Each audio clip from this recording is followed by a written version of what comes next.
अगर कर्ण पांडवों की तरफ से लड़ता तो महाभारत का परिणाम काफी अलग हो सकता था।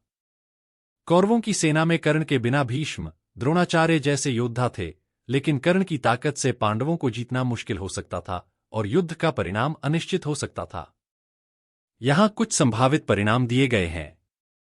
कौरवों की हार।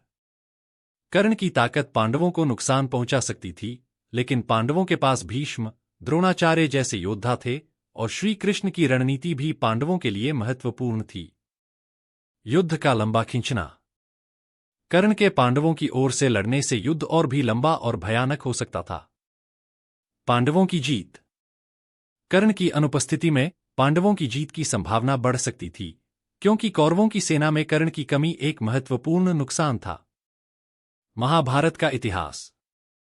कर्ण के पांडवों की ओर से लड़ने से महाभारत का इतिहास भी बदल सकता था, क्योंकि युद्ध का परिणाम और पांडवों की जीत की कहानी अलग हो सकती थी। कर्ण का भाग्य।